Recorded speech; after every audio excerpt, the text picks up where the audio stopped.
అందరికీ నమస్కారం. Praise Lord. నేను మీ ఆదర రవి.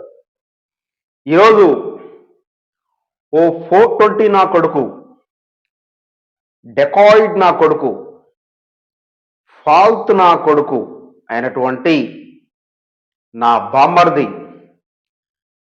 నా ముద్దుల బామ్మర్ది రాధా మనోహర్ దాస్ గారి గురించి కొన్ని విషయాలు మాట్లాడుకోవాలి. వాణ్ణి చెప్పుతో కాదు కదా, వాడిని ఏం చేయాలో చెప్తా నేను ఇప్పుడు మీకు. వాడు నిన్న వాడిని ఎవడో పిలిచాడు ఒక మీటింగ్కి. ఎక్కడనో చిన్న సభ పెట్టి వాడిని పిలిచారు. వెళ్ళాడు. వెళ్ళి పిచ్చి పిచ్చి వాగుడు వాగుతా ఉన్నాడు క్రైస్తవుల పైన. వాడు పోయిన పని చూసుకొని రావాలి. ప్రత్యేకంగా క్రైస్తవుల్ని టార్గెట్ చేస్తూ తిరిగే ఈ డెకాయిడ్ నా కొడుకు రాధా మనోహర్ దాస్ గాడు, ఈ ఫాల్తు నా కొడుకు, ఈ లుచ్చ నా కొడుకు, ఈడు ఎవడి మింగితే పుట్టాడో తెలియదు. క్రైస్తవులందరూ, భారతదేశంలో ఉన్న క్రైస్తవులందరూ మాకే పుట్టారు మీరు అని బూతులు మాట్లాడుతా ఉన్నాడు. బైబుల్ ఏమో ముడ్డు దుడుచుకునే పుస్తకం అట, యేసుక్రీస్తు ఏమో 3 మేకులు పీక్కోలేనోడట, మరియమ్మ ఏమో వ్యభిచారం చేస్తూ కన్నదట. అసలు ఈడు రాధా మనోహర్ దాస్ అనే లుచ్చ నా కొడుకు, ఫాల్త్ నా కొడుకు, 420 గాడు, ఈ బేవకూబ్ గాడు, ఈ డెకాయిడ్ నా కొడుకు ఎవడుకు పుట్టాడో మీకు ఇప్పటి వరకు తెలియదు. ఈరోజు ఆ సీక్రెట్ని నేను మీ ముందు పెట్టడానికి మీ ముందుకు వచ్చా. ఎందుకంటే ఎవడుకు పుట్టాడు ఇప్పుడు చెప్పబోయే ముందు మీకు ఒక విషయం చెప్పాలి. వాడు రైల్వే స్టేషన్లలో, రోడ్ల పైన, అక్కడ ఇక్కడ వీడియోలు తీస్తూ ఏమని మాట్లాడతారో నాకంటే ఎక్కువ వీడియోలు వాడి మీరే చూసి ఉంటారు. నీ పేరేంటమ్మా అని అడిగేస్తాడు. మీ నాన్నగారి పేరేంటి అని అంటాడు. ఎందుకంటే ఒకవేళ వాడి పేరు ఈడి పేరుతో ఏమైనా కంపేర్ అయిందా అని తెలుసుకోవడం కోసం. నెక్స్ట్ క్వశ్చన్, మీ నాన్నగారి పేరేంటి అని అడుగుతాడు. ఎందుకంటే వాళ్ళ నాన్న పేరు మీ నాన్నదేమోనేమో అని, వాళ్ళ నాన్నకి మీ నాన్నకి వాడేమైనా పుట్టాడేమో అని కంపేర్ చేసుకుంటా ఉంటాడు. ఎవరు? ఈ రాధా మనోహర్ దాస్ అనే 420 నా కొడుకు, ఈ డెకాయిడ్ నా కొడుకు. కాబట్టి మీరు వాడు అప్పుడప్పుడు మీ ఏరియాలలోకి వచ్చి, మీ వీధుల్లోకి వచ్చి, మీ గ్రామాలలోకి వచ్చి, లేదా ఎక్కడైనా మీకు కనిపించి మీ నాన్నగారి పేరేంటంటే, అరే బాబు మాకు చాలా క్లారిటీ ఉంది, నువ్వైతే మా డాడీకి పుట్టలేదు, మా డాడీకి 2 3 అని మీరు ఎంతమంది పుడితే అంతమంది పేర్లే చెప్పండి. ఎందుకంటే భారతదేశంలో ఉన్న పేర్లకి ప్రపంచంలో ఉన్న దేవుడి పేరుకి సంబంధాలు అంటగడతా ఉంటాడు ఏదో. భారతదేశంలో అక్కడ భారతదేశంలో పుట్టే వాళ్ళ జీన్స్, వేరే దేశాలలో పుట్టిన జీన్స్, వేరే దేశాలలో చలి సాంద్రత ఎక్కువ ఉండి ఉష్ణోగ్రత చలి ఎక్కువగా ఉంటే అక్కడున్న వాళ్ళ వాతావరణాన్ని బట్టి, వాళ్ళకున్న జీన్స్ని బట్టి తెల్లగా పుడతారు. భారతదేశంలో ఉన్న వాళ్ళ జీన్స్ను బట్టి, అక్కడున్న వాతావరణాన్ని బట్టి భారతదేశంలో పుడతారు. భారతదేశంలో తెలుగోళ్ళు ఉంటే భారతదేశంలో తెలంగాణ, ఆంధ్రాకి కలిపి తెలుగోళ్ళకి నోటికి తిరిగే పేర్లు, ఒక మనిషిని గుర్తుపట్టే పేర్లు మనం పెట్టుకొని తిరుగుతూ ఉంటాం. దానికి ఈ భారతదేశంలో ఉన్న దేవుళ్ళకి లింకు కడతా ఉంటాడు ఈ రాధా మనోహర్ దాస్ గారు. అలా అనుకుంటే నీకు అంత ఇప్పుడు భారతదేశంలో ఎవడెవడో పేర్లు తెలుసుకొని మీ నాన్నగారి పేరేంది, మీ నాన్నగారి పేరేంది, మీరు మాకే పుట్టారు, మా దేవుడి పేరు నువ్వు పెట్టుకున్నది అని మాట్లాడుతూ ఉంటాడు వీడు. మరి ప్రపంచంలో క్రైస్తవులు ఎన్నో వస్తువులు తయారు చేసిండు. వీడు ఇప్పుడు ఫ్యాన్ కింద ఉంటే ఫ్యాన్ తయారు చేసింది క్రైస్తవుడు. సెల్ ఫోన్ వాడుతా ఉన్నాడు, ఫోన్లు మాట్లాడాలన్నా అదే, వాడు పిచ్చివాగుడు వాగి క్రైస్తవుల పైన తిట్టాలన్నా కూడా సెల్ ఫోన్ వాడాలి. సెల్ ఫోన్ లో కెమెరా ఉంటది కాబట్టి. ఆ సెల్ ఫోన్ తయారు చేసింది కూడా క్రైస్తవుడే. ఈడు బండి మీద పోవాలన్నా కూడా బైక్ తయారు చేసింది క్రైస్తవుడే. ఈడు ట్రైన్లో పోవాలంటే ట్రైన్ తయారు చేసినోడు క్రైస్తవుడే. ఈడు విమానంలో పోవాలంటే విమానం చేసినోడు క్రైస్తవుడే. ఇంతెందుకు, యూట్యూబ్ ఛానల్లో క్రైస్తవుల్ని పరమ బూతులు తిట్టి బైబుల్ ముడ్డు దుడుచుకునేదని, యేసు ప్రభు ఆయనను తిట్టే బూతులు తిట్టి, మరియమ్మ గారిని వ్యభిచారిని ఆమెను తిట్టే తిట్లు తిట్టిన ఈ ఫాల్తు నా కొడుకు రాధా మనోహర్ దాస్ గాడు, ఈ డెకాయిడ్ నా కొడుకు యూట్యూబ్ వాడుతా ఉండి యూట్యూబ్ లో వీడియోలు పెట్టుకుంటా ఉన్నాడు కదా, ఆ యూట్యూబ్ కూడా క్రైస్తవుడిదే. ఆ యూట్యూబ్ కూడా క్రైస్తవుడు కనిపెట్టింది. అర్థమైందా? వాడు చూసుకునే గడియారం కూడా, వాచ్ టైం కూడా కనిపెట్టింది క్రైస్తవుడే. వాడు ల్యాప్టాప్ వాడితే ల్యాప్టాప్ కనిపెట్టింది క్రైస్తవుడే, కంప్యూటర్ కనిపెట్టింది క్రైస్తవుడే, ఇంటర్నెట్ కనిపెట్టింది క్రైస్తవుడే, గూగుల్ కనిపెట్టింది క్రైస్తవుడే. గూగుల్ కూడా క్రైస్తవులే. వైఫై కనిపెట్టినోడు క్రైస్తవుడే, సిమ్ములు కనిపెట్టినోడు, నెట్వర్క్ కనిపెట్టినోడు క్రైస్తవుడే. ఏమి, ఉదయం నిద్ర మేల్కొనే అలారం కనిపెట్టింది కూడా క్రైస్తవుడే. మరి వాడు పుట్టిన కానుండి రాత్రి వరకు, వాడు జన్మించిన నుండి చచ్చే వరకు ప్రతిదీ క్రైస్తవుల్ని వాడుకొని భారతదేశంలో ఉన్న ప్రజలు ఏదో పేరు పెట్టుకుంటే, మీ నాన్న పేరేంది, మీ నాన్న పేరేంది, నీ పేరేంది, మీరు 50-50 గాళ్ళు, మా పేర్లు, మీరు మాకే పుట్టారు, మా జీన్సు అని మాట్లాడుతా ఉన్నాడు. ఈడు ఎందుకు పనికిరాని పిచ్చకుంట్ల నా కొడుకు. ఈయన్ని మీరు ఊత కొట్టుడు కొడితే తప్ప వాడు నోరు మూయడు. దేహశుద్ధి చేయండి. నేను చెప్పేది ఏంటంటే, వాడు మాట్లాడుతూ ఉంటే మీ దగ్గరుండి నోరు కట్టుకొని కాము ఉండాల్సిన అవసరం లేదు. యేసు ప్రభులాగా ప్రేమ, జాలి, దయా, కనికరం చూపించుకుంటా మిమ్మల్ని కూర్చొని ఎవడు చెప్పలేదు. అలా కూర్చుంటే ఈరోజు ఎవడు కూడా బైబిల్ పట్టుకొని రోడ్ల మీద తిరగలేరు. రాధా మనోహర్ దాస్ గారికి కావాల్సింది దేహశుద్ధి. వాడి కోరిక కూడా అదే. ఆ కోరికను ఎవడో ఒకడు నెరవేర్చండి. వాడు చెట్టు పక్కన కనబడితే చెట్టుకేసి కట్టి తన్నండి, స్తంభం పక్కన కనబడితే స్తంభానికి వేసి కట్టి తన్నండి. వాడు ఎక్కడ కనబడితే అక్కడ వానికి దేహశుద్ధి చేయండి. ఇది నేను మీకు చెప్పబోయేది. భారతదేశంలో అనేక కులాలు ఉండాలని, అనేక మతాలు ఉండాలని, అనేక భాషలు ఉండాలని, అనేక ప్రాంతాలు ఉండాలని ఒక రాజ్యాంగాన్ని ఏర్పాటు చేసుకున్నాం. ఆ రాజ్యాంగంలో మనం నివసిస్తా ఉన్నాం. భారతదేశంలో ఒక లౌకిక విధానం ఉంది, ప్రజాస్వామ్యం ఉంది, మత స్వేచ్ఛ ఉంది. వీడు మత స్వేచ్ఛకు విరోధి, భారత రాజ్యాంగానికి విరోధి, ప్రజాస్వామ్యానికి విరోధి, ప్రతిదానికి విరోధి. వీడు మళ్ళీ ప్రజాస్వామ్యం గురించి, లౌకిక విధానం గురించి, సెక్యులరిజంలో ఉన్న వాళ్ళు సెక్యులర్ కుక్కలాట. మరి భారతదేశంలో మనుషులకి సిగ్గు, శరం, బుద్ధి, జ్ఞానం ఏమైనా ఉండాలి. ఎందుకంటే ఇట్లా లుచ్చ మాటలు మాట్లాడుతున్న లుచ్చ నా కొడుకుల్ని, 420 డెకాయిడ్ నా కొడుకుల్ని అసలు భారతదేశంలో లేకుండా బయట దేశాలకు పారదోలాలి.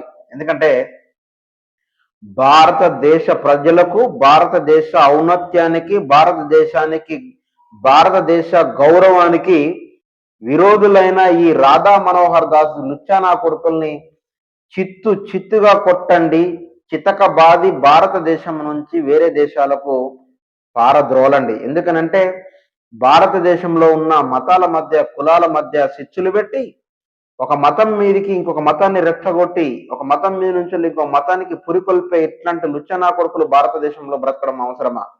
ఒకసారి ఈ రాధా మనోహర్ దాస్ అనే నా కొడుకు ఏం మాట్లాడుతా ఉన్నాడో చిన్న వీడియో బిట్స్ ఉన్నాయి, చూద్దాం. ఈ చూసిన తర్వాత చాలా విషయాలు మాట్లాడుకుందాం. వాడు ఏం మాట్లాడుతా ఉన్నాడు ఏంది అనేది. భారతదేశంలో హిందువులు, క్రైస్తవులు కలిసే ఉన్నారు, ఆయన వాళ్ళకి గొడవలు పెడతా ఉంటాడు.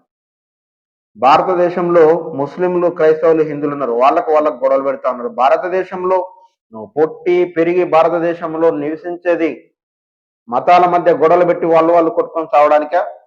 ఇట్లాంటోడు భారతదేశంలో అవసరమా? భారతదేశం నుండి తక్షణమే పారద్రోలాలి ఇట్లాంటి డెకాయిడ్ నా కొడుకుల్ని. వీడియో చూద్దాం.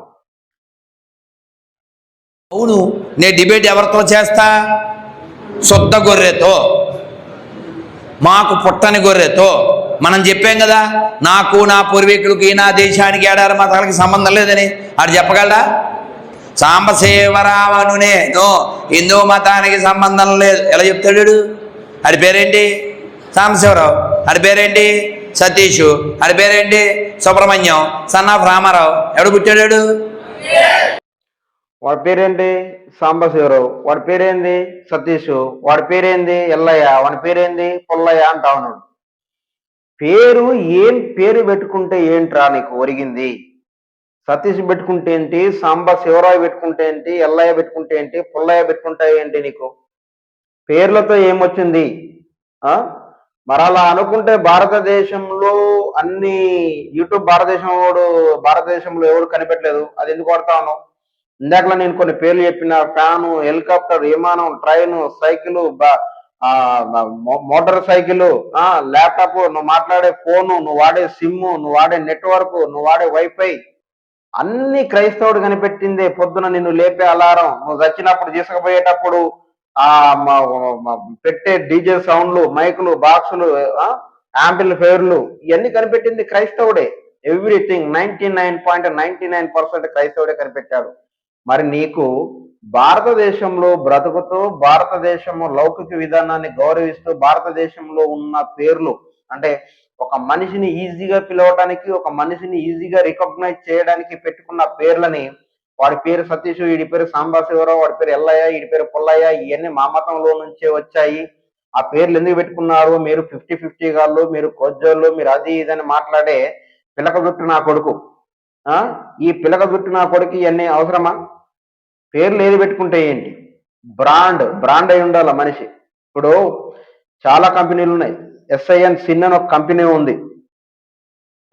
ఎస్ఐఎన్ సిన్ అంటే ఏంటి? ఇంగ్లీష్లో సిన్ అంటే తెలుగులో పాపం. మరి ఆ సిన్ అనే కంపెనీ ఇలా ప్రపంచవ్యాప్తంగా ముందంజలో ఉంది. అంటే పాపం అని కంపెనీ పేరు పెట్టుకున్నంత మాత్రాన ఆ బ్రాండ్ పాపం అయిపోతుందా? బ్రాండ్లో బ్రాండ్ ఉండాలి తప్ప పేరులో బ్రాండ్ ఉండదురా. కొజ్జా నా కొడక, 420 నా కొడక, డెకాయిడ్ నా కొడక, ఫాల్త్ నా కొడక, రాధా మనోహర్ దాస్, ఈ లుచ్చా నా కొడుకు ఇక మతాల మధ్య ఇలా చిచ్చులు పెట్టి అక్కడ ఒక ముద్దడుకుంటాడు. పొద్దున ఒకని చెడతాడు, టిఫిన్ మందం వెళ్తుంది.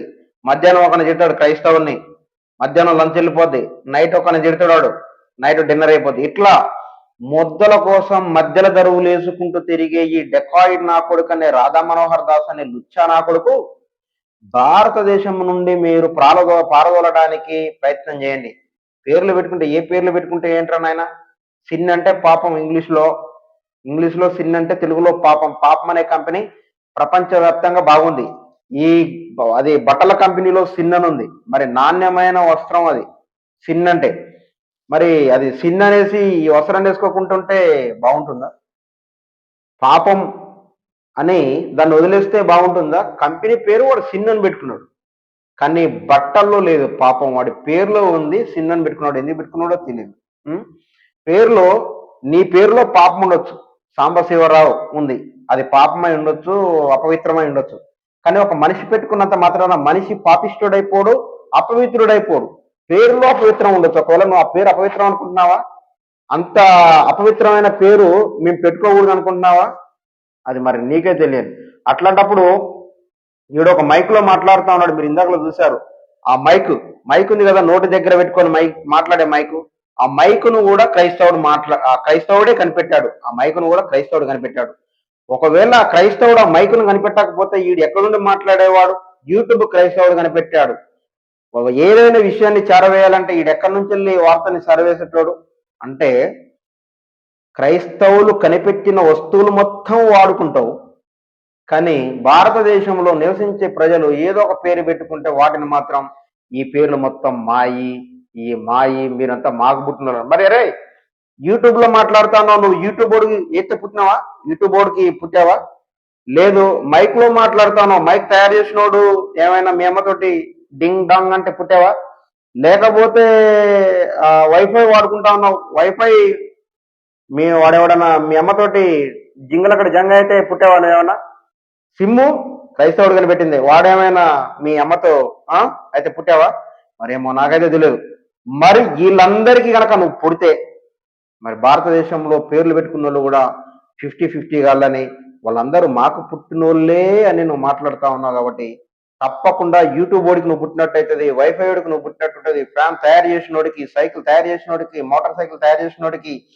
నువ్వు అప్పుడప్పుడు ట్రైన్లలో వీడియోలు చేస్తా ఉన్నావు కదా, ఆ ట్రైన్ తయారు కనిపెట్టినోడికి, తర్వాత ఏసీలలో ఉంటున్నావు కదా, ఏసీలలో పుట్టినోడికి, కాలర్ మైకులు పెట్టుకొని మాట్లాడుతా ఉన్నావు కదా, కాలర్ మైక్ తయారు చేసినోడికి, ల్యాప్టాప్లు వాడుతా ఉన్నావు కాబట్టి ల్యాప్టాప్లు తయారు చేసినోడికి, అందరికీ ఇంతమందికి కలిపితే నువ్వు పుట్టినట్టు. వాళ్ళకి మాత్రమే కాదు, భారతదేశంలో ఉన్న హిందువులకు పుట్టావని నువ్వు అనుకుంటా ఉన్నావు.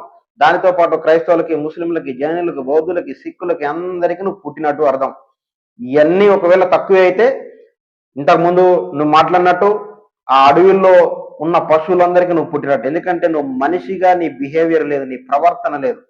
భారతదేశంలో ప్రతి మతాన్ని, ప్రతి మనిషిని గౌరవించాలనుంది. నీకు సభ్యత, సంస్కారం లేదు, వినయ విధేయతలు లేవు.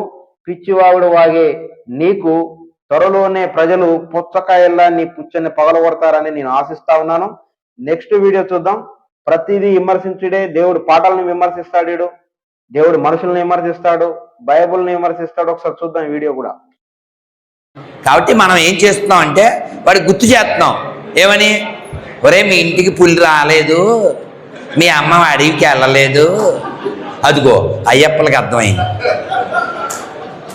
అర్థమైందా? అయ్యప్ప స్వాములు అండి, నాకు తెలుసు. అయ్యప్ప స్వాములు ఎక్కడైనా వాళ్ళు ఇన్ని రోజులు బూతులు మాట్లాడుంటారు కాబట్టి సడన్ గా ఒకవేళ బూత్ మాట్లాడితే స్వామి శరణం, స్వామి శరణం అనుకుంటారు. లేదా ఎవడైనా తెలిసి తెలియక వాళ్ళ ముందు బూతులు మాట్లాడితే స్వామి శరణం, స్వామి శరణం అనుకుంటాడు. ఇప్పుడు ఈ రాధా మనోహర్ దాస్ గారు అనేటోడు ఇప్పుడు మీరు చూసిన వీడియోలో ఎదురుగా స్వామి అయ్యప్ప స్వాములను కూర్చోబెట్టుకొని ఏం బూతులు నేర్పిస్తా ఉన్నాడండి. విన్నారుగా మీరు? మళ్ళొకసారి వినండి ఏం బూతో నేను చెప్తాను నేను మీకు. ఒకసారి ఈ వీడియో మళ్ళీ చూడండి ఒకసారి ఎలా ఉంటుందో. కాబట్టి మనం ఏం చేస్తున్నాం అంటే వాడికి గుర్తు చేస్తున్నాం. ఏమని? ఒరే మీ ఇంటికి పులి రాలేదు, మీ అమ్మ అడవికి వెళ్ళలేదు. అదిగో అయ్యప్పలకి అర్థమైంది. అర్థమైందా? క్రైస్తవులు చెప్తా ఉన్నాడట, ఒరే మీరు ఏదో పేర్లు పెట్టుకున్నారు, మీరు మీ ఇంటికి పులి అని రాలేదు, లేకపోతే మీ అమ్మ అడవులకేం పోలేదు, మీరు ఇక్కడోళ్ళే అంటే మీరంతా కలిపి మాకు పుట్టినోళ్ళే, నాకు పుట్టినోళ్ళే, మా హిందువులకు పుట్టినోళ్ళే అనేసి అంటా ఉన్నాడు. అనంటే వీళ్ళు అయ్యప్ప స్వాములు ఎదురు కూర్చొని పక్క అని మాట్లాడుకుంటారు. అదేమైనా నీతి వాక్యమా, శుద్ధ వాక్యమా, వాళ్ళ గ్రంథంలో నేర్పిన పవిత్ర వాక్యమా దానికి నవ్వడం కోసం? అదొక బూతు. వాడు బూతు చెప్పిండు. ఏమైనా బూతు చెప్పిండు? అడవిలోకి పోయి పులులతోడైనా పడుకొని కనలేదా మీ అమ్మ? లేకపోతే పులి మీ ఇంటికి వచ్చి ఏమైనా కనలేదా మీ అమ్మతోటి? మా హిందువులే కన్నారు, మా హిందువులకే పుట్టారు మీరు అనేసి వీడు జోకెత్తే వాళ్ళు పక్క పిక నవ్వుతా ఉన్నారు. ఏమండి, ఎవరైనా అయ్యప్ప స్వామి అనేటోడు బూతులు మాట్లాడితే స్వామి శరణం అనుకోవాల్సింది ఏకల నవ్వు నవ్వుతా ఉన్నారు అని అంటే ఆ ఎదురుగా కూర్చున్న అయ్యప్ప స్వాములందరినీ ఏకలోలం చేసిండు ఈ రాధా మనోహర్ దాస్ గారు అనేటోడు. ఒకవేళ నిజంగా వాళ్ళ దేవుడు కూడా ఉండి ఉంటే ఆ పాపాన్ని ఆ దేవుడి చూస్తే ఏ1 క్యాండిడేట్ లో ఏ1 కేసు ఏ1 ఒక నేరస్తుడిగా ఈ రాధా మనోహర్ గారు ఉన్న A2, A3, A4, A6, A10, A100 వరకు ఆ మిగతా అయ్యప్ప స్వాములందరికీ మీద ఆ అయ్యప్ప స్వామి ఒక లాంటి శాపాన్ని తీసుకొస్తాడు. ఒకవేళ ఉంటే గనక శాపం తప్పకుండా వస్తుంది. ఎందుకంటే బూతులు మాట్లాడుకునేటప్పుడు కనీసం 41 రోజులు తర్వాతనైనా మాట్లాడుకుని 41 రోజులు యువతలు ఎన్నో చేసిరు భాగవతాలు. మీరు 41 రోజుల తర్వాత ఏమన్నా చేసుకున్నారు? కనీసం దీక్షలో ఉన్నప్పుడు కనీసం బూతులకి నవ్వకూడదనే విజ్ఞత లేదు, బూతులు మాట్లాడకూడదనే విజ్ఞత లేదు. ఒకవేళ మాట్లాడిన కనీసం స్వామి శరణం అనుకునే ఒక ఆ వింగిత జ్ఞానం అనేది లేకుండా ఏకల నవ్వుతా ఉన్నారు. అంటే భారతదేశంలో భారత్ మాతాకి జై అన్నారు. భారత్ మాతాకి జై అంటే ఏంటి అర్థం? భారతదేశంలో ఉన్న స్త్రీలందరినీ గౌరవించమని అర్థం. భారత్ మాత అంటే ఆమె, ఇంకెవరు? భారత్ భూమినైతే ఎట్లాగో మనం గౌరవిస్తా ఉన్నాం. భూమి భారత్ మాత కాదు, భారతదేశంలో ఉన్న స్త్రీలని భారత మాతగా గౌరవించాలి. భారత్ మాతాకి జై అనే ఈ నా కొడుకు మరి ఆమె క్రిస్టియన్ అయినా ముస్లిం అయినా హిందూ అయినా భారతదేశంలో నివసించినప్పుడు భారత్ మాత అవుతుంది కదా. భారత్ మాత అయినప్పుడు భారత్ మాత అడవిలోకి వెళ్ళి వేరే పులితోటి ఎలా పడుకొని పిల్లల్ని కంటుంది, లేకపోతే ఆ పులి ఇళ్ళలోకి వచ్చి ఆ మనిషితో ఎలా పడుకొని పిల్లల్ని కంటుంది? అది సభ్యత సంస్కారం లేకుండా భారత్ మాతాకి జై అంటే అర్థం ఏంటో తెలియకుండా పిచ్చవాడు వాగుతున్న ఈ పూట భిక్షగాళ్ళు మరి భారతదేశంలో ఉన్న క్రైస్తవుల్ని అవహేళన చేస్తా ఉన్నారు.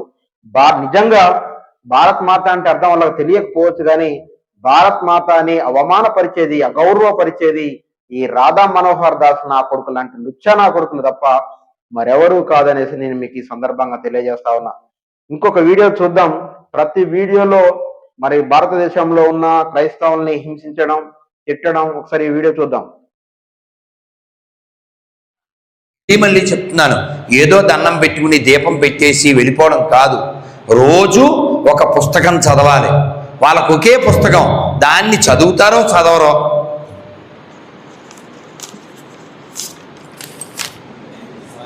సంఖలో పెట్టుకుని సంకనాకెత్తుంటారు, పాట పాడతారు. ఏమని? ఆ గొర్రెలమో మేమో అని పాడుతుంటారు.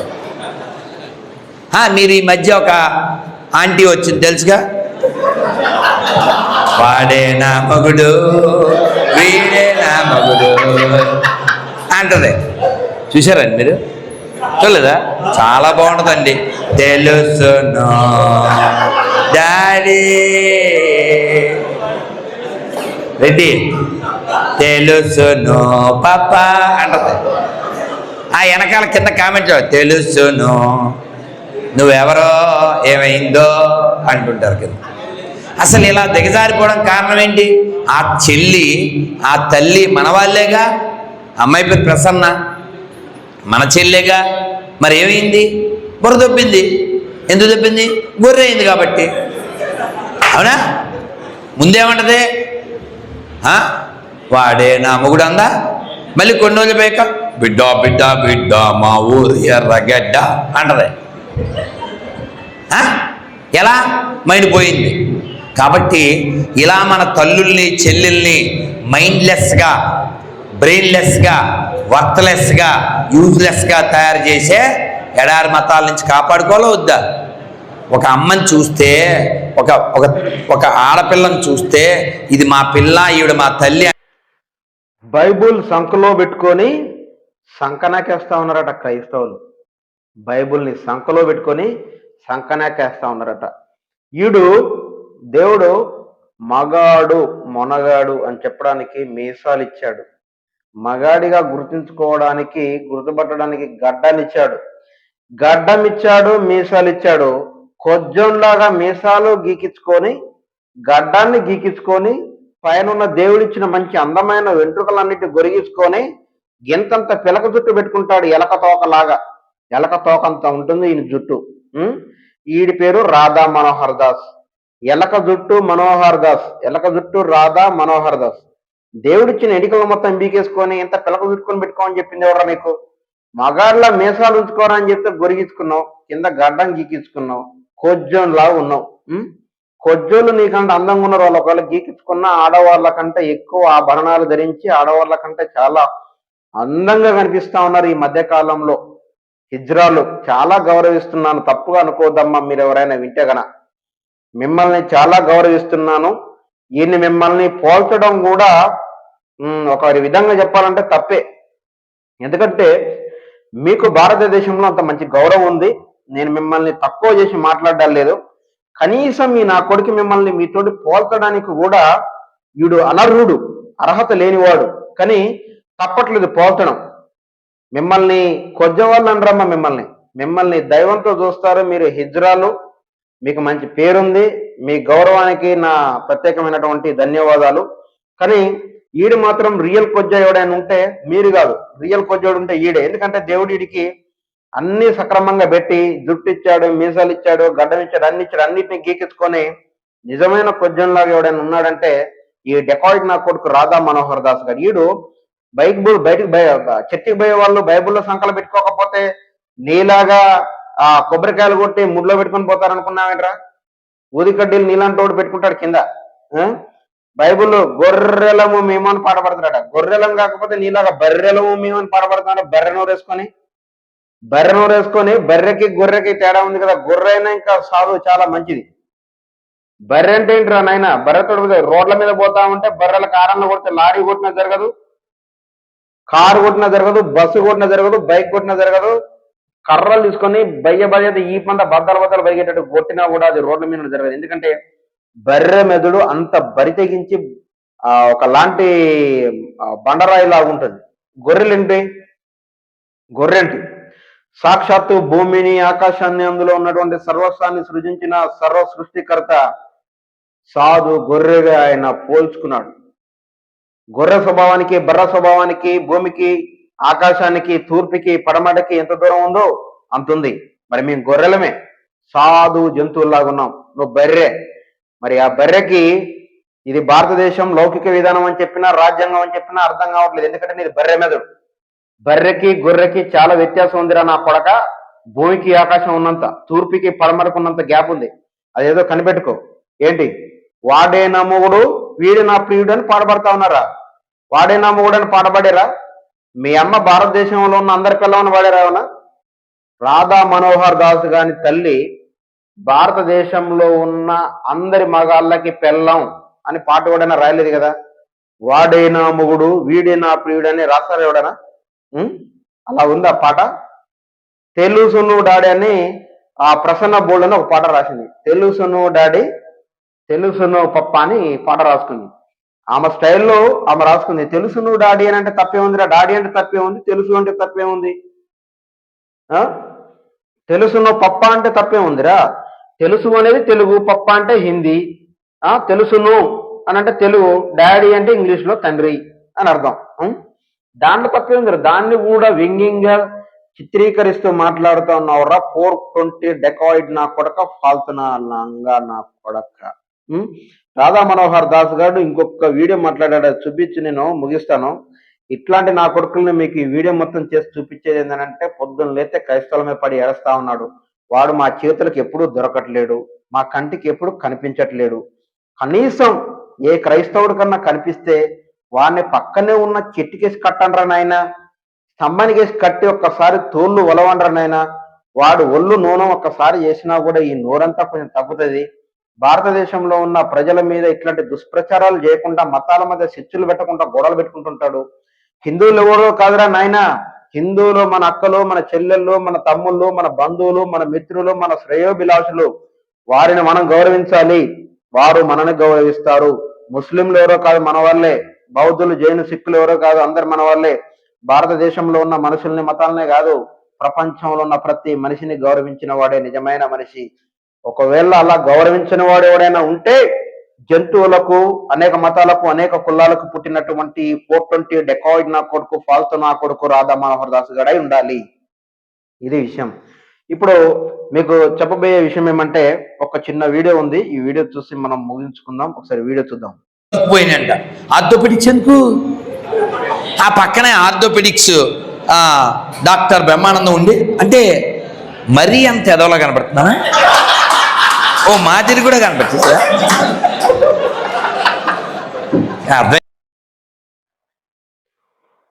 నువ్వు మాదిరిగా కనిపించడం కాదురా నాయన, నువ్వు పశువుల కంటే హీనమైన మనిషి. నీకు మాటలతో సరిపెట్టేది కాదు. మా క్రైస్తవులు కూడా కోటి కన్నులతో నిన్ను కనిపెడతా ఉన్నారు. నిన్ను ఎవడూ చేయట్లేదు అనేసి కొంచెం గింత డోసులోకి మాట్లాడాడు, కొంచెం గింత డోసు పెంచాడు, ఇంత డోసు పెంచాడు, ఇంత డోసు పెంచాడు, ఎవరు ఏమనట్లేదు అనేసి వాడు ఇంత డోసు చేసుకున్నాడు. ఏంది? క్రైస్తవుల్ని, బైబుల్ని, మరియమ్మ గారిని, యేసుప్రభుని, పాస్టర్లని, చర్చికి వచ్చే వాళ్ళని తిట్టడానికి కొద్దిగా డెవలప్ చేసుకొని ఇప్పుడు పూర్తిగా తిట్టేస్తా ఉన్నాడు వాడు.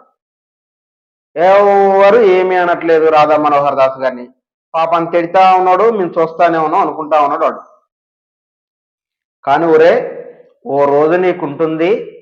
దసరా, దీపావళి, రంజాన్, సంక్రాంతి, క్రిస్మస్, అన్ని కులాల పండుగలు, అన్ని మతాల పండుగలు భారతదేశంలో అన్ని కులాలకి, మతాలకి సంబంధించిన పండుగలు ఎన్ని ఉన్నాయో అన్ని పండుగలు నువ్వు కరెక్ట్ అయినోడికి నాలాంటోడికి దొరికిన రోజు కరెక్ట్గా వాళ్ళు ఆ పండగలు మొత్తం ఒక్కటే రోజు చేస్తారు నీకు మాత్రానికి. ఇది నేను తెలియజేసేది. ఖబర్దార్, మీరు ఓ కంట రాధా మనోహర్ దాస్ గారిని కనిపెట్టుకొని ఉండండి. ఓ రాధా మనోహర్ దాస్ గాడే కాదు, క్రైస్తవుల పట్ల ఇతర మతాల పట్ల గొడవలు పెట్టే ప్రతి నా కొడుక్కి జాయింట్ వీల్స్ వేసి పైకి లేపాల. లేపితే అది ఆ బాధ ఎలా ఉంటుందో, ఆ ఇబ్బంది ఎలా ఉంటుందో అనేది తప్పకుండా తెలుస్తుంది. మీరందరూ వల్ల పోరాడతారు, అలా చేస్తారు, రాధా మనోహర్ గారికి బుద్ధి చెప్తారని తెలియజేస్తూ నేను మేదల రవి. అందరికీ ప్రైజ్ లార్డ్. నమస్కారం.